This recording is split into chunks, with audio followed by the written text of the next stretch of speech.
Hello friends, I'm David Vos. So good to see everybody today. Hope you're all having a wonderful day. It is still cloudy. They tell me we're going to have some sunshine tomorrow. So we'll see. I kind of like it this way sometimes. It's cool and it just looks like it's about to rain, but it's not. Well, today I want to go back into the words and numbers and the meaning of all of these things. It's going to blow your mind. It's just really interesting how everything synchronizes, because you see, our language wasn't just made up. Originally, we had a scientific language, and we've had this language, it's been confused, so that the language that we have today has come down to us that's been kind of confused. Everybody's saying, well, Hebrew is the most, purest language, and it's not really true. Because cuneiform is older than Hebrew. The Sumerian tablets are written in cuneiform. These are like little chisels that they and made these little lines. It's just a bunch of lines. It looks a lot more like Chinese. See, so for a long time, they're like, well, we don't understand because all these languages over here look like they all come from Hebrew, right? Because we've got Spanish and French and German and Russian, Greek, Latin. All of this seems to come from this ancient language that they were calling Hebrew. Well, you could call it Phoenician, Egyptian, Greek. They were all very similar. But if you go back before, the root of this Hebrew language was this cuneiform, and that is the root of both the Chinese, the Japanese, all the Korean, and the Eastern languages have their roots in this cuneiform. India is where it went to, and then it went to China and so forth. So we need to understand language by going back to the Sumerian, which is the cuneiform, which is the most ancient. This is where the gods arrived. This is where they began language. Well, it was in that area of Babylon where it says they divided the languages in the days of Peleg, the days of the division of the languages.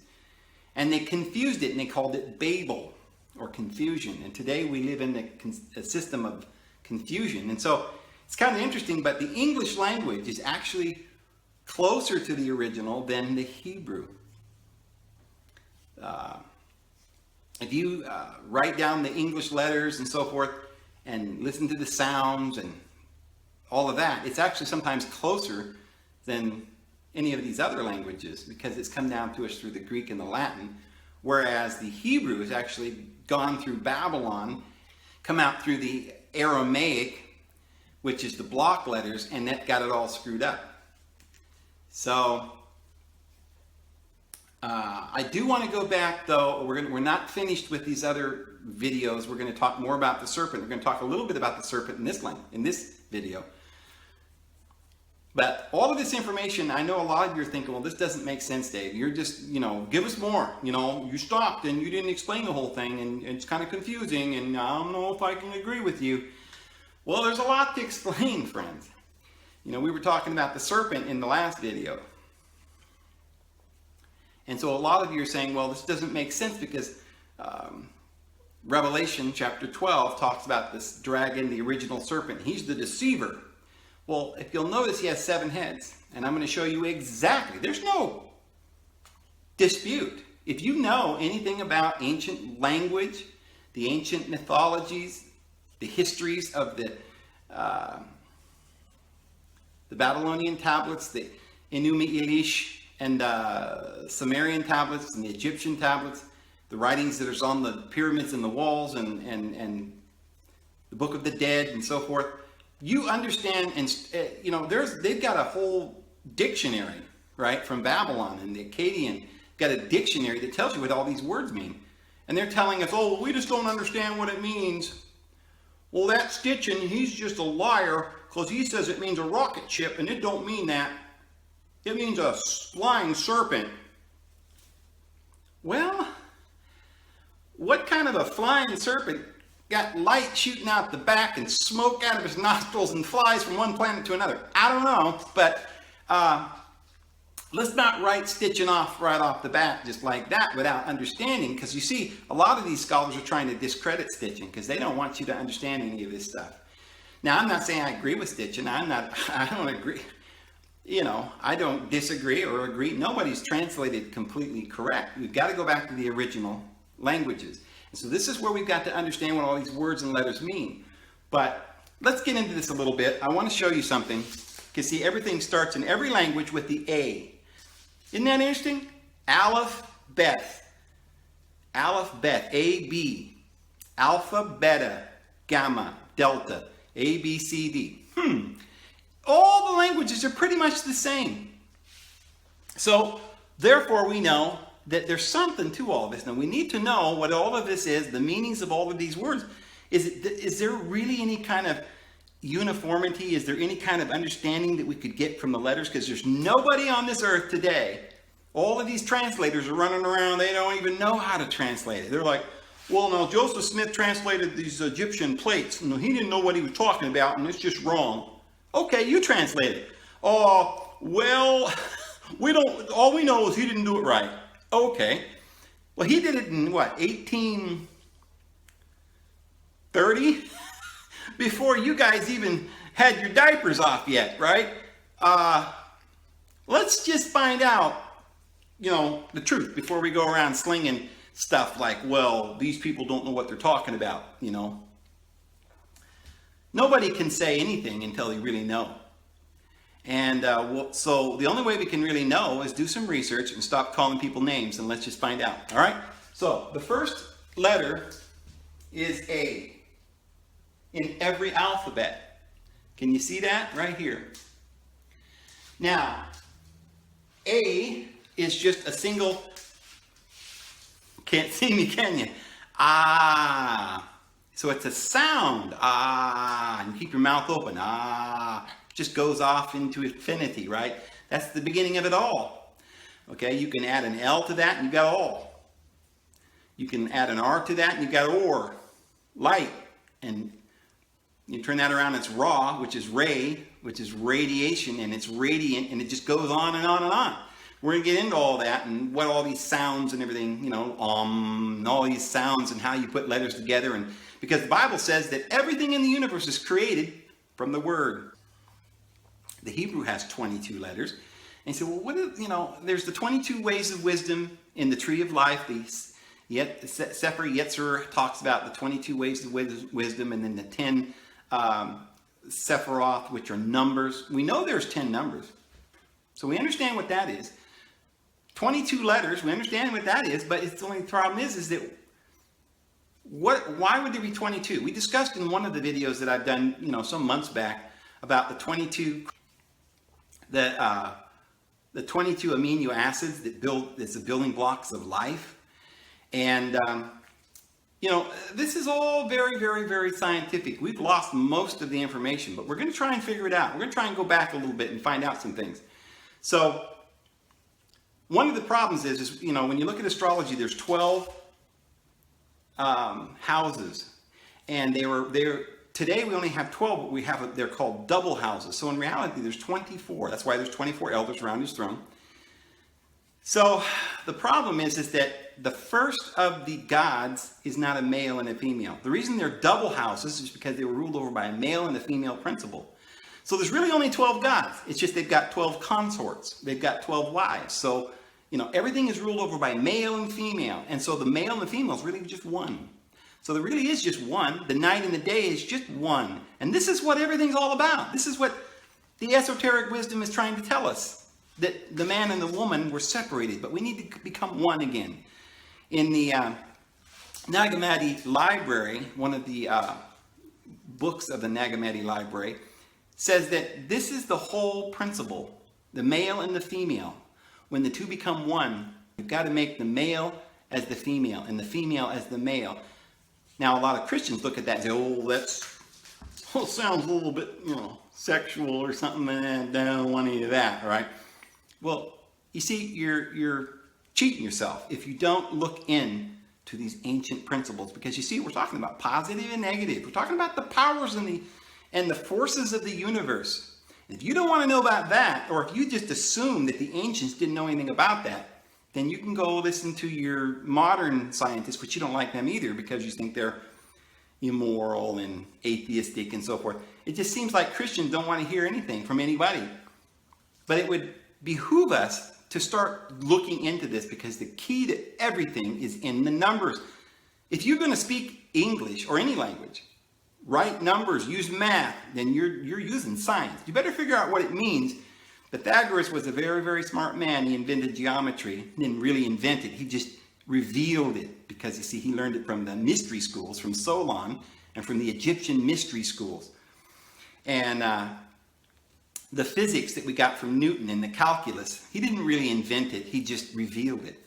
This is the ancient wisdom, friends. And it all begins with numbers. They create the universe, numbers and letters. So perhaps the reason why there's only 22 of these letters instead of 24, 12 and 12, is because the first letter doesn't have a male and a female, but it's a monad. Now let's look at that.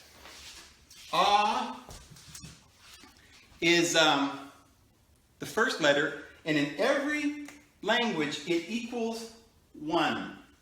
So it's 1, and you can write 1 this way, O-N-E. Well, notice that On sounds very similar to the city of An, or that's where God is, Anu. But wait a minute, why is Anu male? What is, how can Anu being 1 just be male? See, we said it's got to be a female. Well, originally, Anu was written Anum. That's the real spelling. This is just the shortened form. And so you have Mona, the monad, or the one. And see, in this form, he never really was male. He is the monad, the source of all things. He's male and female. He is the one. This is why Anna is a female name, or Anne. This is why Inanna, in the Sumerian languages, the goddess Inanna, or Nana, or Mama, is female. Because you see, one, Anna, if you name your child Anna, what you're doing is you're saying you are complete. You're not just female, but you've completed yourself. You're one, you're whole, the source of everything. This is a very powerful word, one. We can translate it many different ways. On, see, how are you on? On point. Or in the whole, in the circle. In, an, Anna, on, one, only, uno, and a. So, Anum is monad. This is where everything begins. Now, let's start adding some things. The second thing we could do is we could add, instead of an A-N, which is one, or the whole, which can only be, understood as a circle, the one whole. Now we've got a whole, or the all, O-L, or A-L. So we add an L to that. We've got all, where we get whole, all, and L. L is also the Greek word helios, or hell. You know how when you die, you go to hell? See? Look it up in the Hebrew. That means a dark cave, or a down under, or beneath, in the center. And the center of everything is where the L is, or the electrons, or the electricity, or the heliocentric. And around that, you have 12 other gods. Okay, and we'll talk about that. So L is the center, all, but it represents all, because you can put all in the whole. So when you add the L, you're adding a vibration. Ah, la, la, la, la, la, la, la, la. See, that's a certain vibration. The whole universe is made up of vibration, energy. And it all starts with the first, number one, the whole, the monad, the male and the female. the one, the an, the in, the mona, the anum, anu. And so you add the L, and then you have the hellos, which is also where we get hello, how are you, salutations, salute, sal, sol. Now we're going to add an S, sol. Now this is very interesting. We're adding another letter. We're understanding these letters because everything starts with the A, and then we go on the other side an L, and on this side an S. The S is a snake. It has the sound of a S. This is also a vibration. And this S is not what you might think. They use this in the symbolism as an S. But what that really represents is a spiral that goes to the center. It never has an end. It's a snake. So it's a sound, it's a vibration, and it represents something. This is why our earliest languages was pictographic that explained the universe. And all the things in the universe was created with these words and these letters. So this is the sun, the soul, and it's also where we get the word Saul.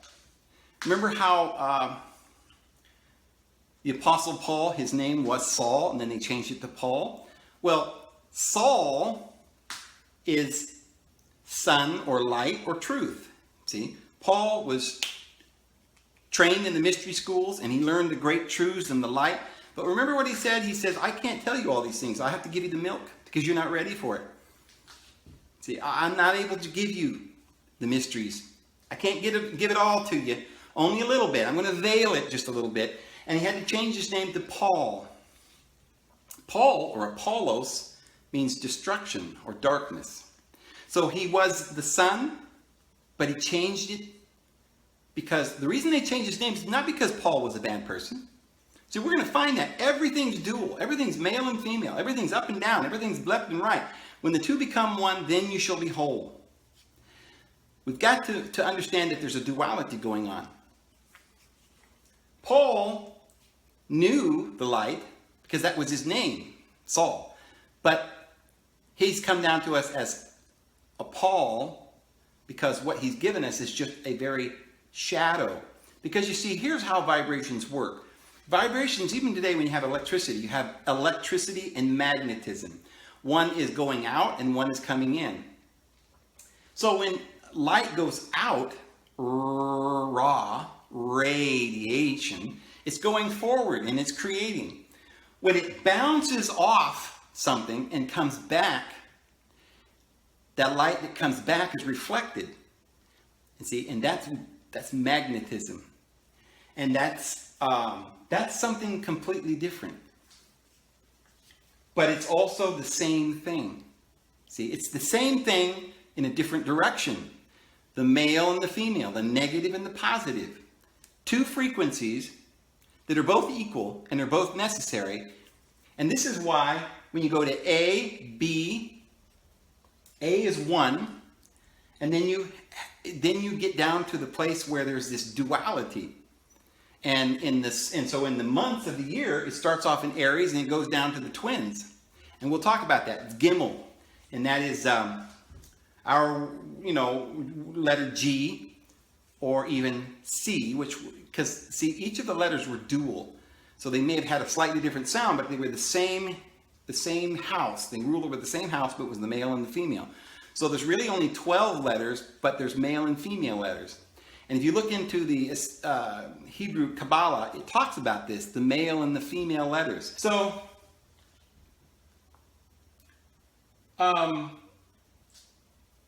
the sound of S is the serpent going in its spiral energy. And the L is a type of vibration, electricity. It's a vibration. See, it's not that pure radiation that's going outward, but it's the vibration that's coming back. It's like light that goes through a prism and it's split into many colors. It's got variables. And so this is the different vibrations or the light patterns.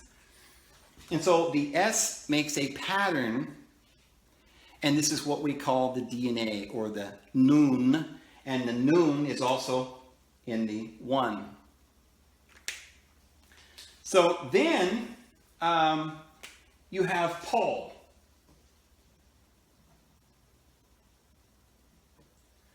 P is also sometimes B. Ball. And that is Bel, Baal, Bull. And remember, this A upside down. Well, if you'll notice, these are horns, and there's the eyes. And this is the goat. This is, you've seen the picture of the Baphomet. What this really is the 5-sided star, the pentagram, 5 sides, and that represents man. Because man has 5 senses, the 5 books of Torah, and the 5 senses represents the carnal commandments and the carnal things, the physical. And so this then is the goat or the god of this world, the Ta of the Egyptians, the Enki, or the Ea, Asher Ea. That's his name. The Ea is the one or the all, but not the all of the spirit, just the all of the flesh, just the physical all. This within the circle, within the pattern of the S, is the 5 pentagram senses of human beings that can perceive the world in this fashion. And so God then, the power of the goat or the bull, the Baal, the Baal, the bull, the Bel. This is where we get the word bills, dollar bills today, because they were writing, commandments or dictations from God, right? These were powerful. They were edicts. So they were bulls. They were God. See, that's what everything is based on, is buying and selling. That's why paper money is so important. It's our God. It's our bill, our bull, and that represents the power of electricity. Because this bowl, or this ball, because you've got the circle within, the circle without, and depends on which way it's going as to whether the vibration is in S or L. So, you turn this upside down, and now, see, you've got a man with his arms outstretched and his legs hanging down, and they always did this like that because that was the man crucified on a cross, which is what we are, which represents, see, this God crucified in matter, who dies on the cross of matter. And then this was the cross right here, and there's one over here. And so the serpent, the S, he goes around, and the sun is here, Saturn is here, and there are 7 of these gods on this dragon, the 7 heads. There's the sun and the moon, and then there's Mercury, there's Venus, Mars, Jupiter, and Saturn. This is the serpent. And this is the sun, or the soul, and it goes around and it dies on the cross. And right at a certain time of year, on the autumn equinox, they saw that the sun went down, and it was time, or it was fall. And it made its fall, or its descent into hell. And it came up over here on this cross, and it was resurrected as Horus. And this is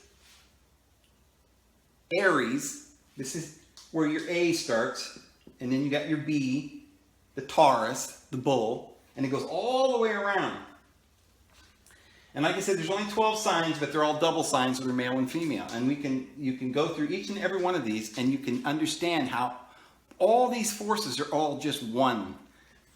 So Aries is the same as March, which is when that that month begins. And Mars rules in March because it's M-A-R. If you turn Mars backwards, you have Ram.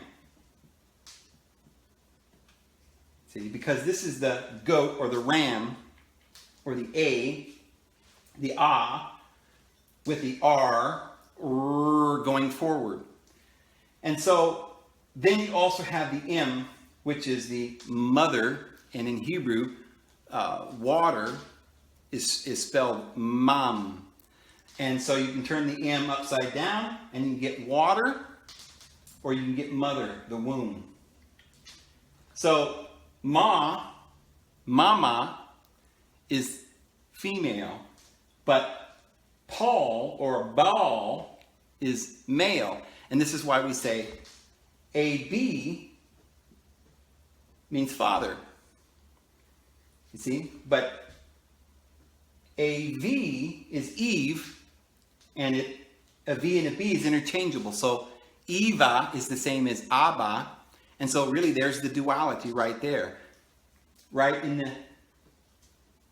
the meaning of the very first letter, depending on which letter you use to go forward with your vibration. It all starts with a monad, with the single one. And of the single one, everything comes into being, whether it's male or female, positive or negative, up or down, left or right, smooth or rough.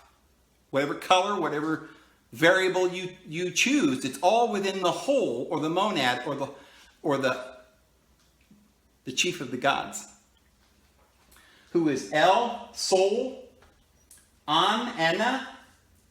And that month then is the goat. It starts off with the goat climbing. The goat climbs this mountain.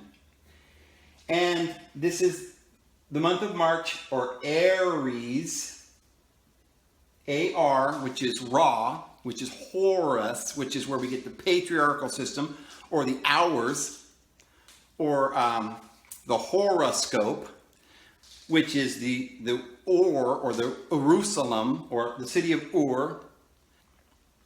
And so Ur is Ur right here with Mom. So it's the same male principle, Ra, R, M. And M makes it drop off into the negative. So now, Saul and Paul are the dualities that are the same person but have two different functions. Ab and Av are both the human in its male and its female. Abba, B's and P's are interchangeable. Is the same as Papa, and that's the father. But the M is the mama, or the Anna, which is the female. And this is why we have Sol, R, because you've got here both the light and the L, or the center, which is solar, which is the sun, and the sun is the S with the 1. All the words go back to the same thing, the center, the A. You can put the N on the end, the S on the beginning, the R on the beginning and have it Ra, the R on the end and have it R, but it always goes back to the original meaning of the word, of the English language, of the word, or the original language. So anyway, I know that we've just begun with this. This is not by any means the end of this video, but I've got to close here because my battery's going bad on my camera and it's getting dark and there's not a lot of good lighting, and I'm finding that I'm having some difficulties in this position. I've got to rearrange this and do another video tomorrow on this issue. But we're going to start from here, and we'll see you again tomorrow, guys. And don't worry, we're going to go into this in depth, all right? We're going to figure out the language, all the sciences. We're going to figure out this whole universe and what the Bible's talking about when it's talking about these two serpents and good and evil, and why we're here and what we're really learning and what we're really going to do on this earth.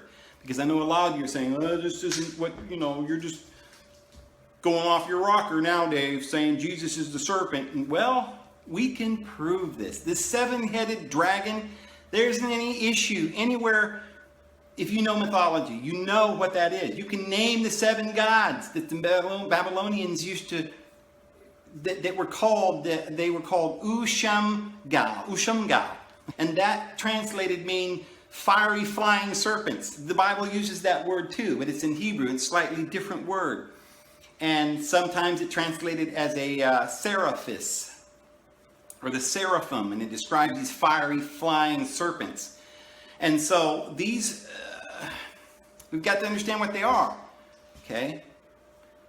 Has to do with astrology, and it has to do with the serpent is the seven-headed dragon, and there's 7 planets, and the head of the dragon is the sun, and that's Jesus, friends.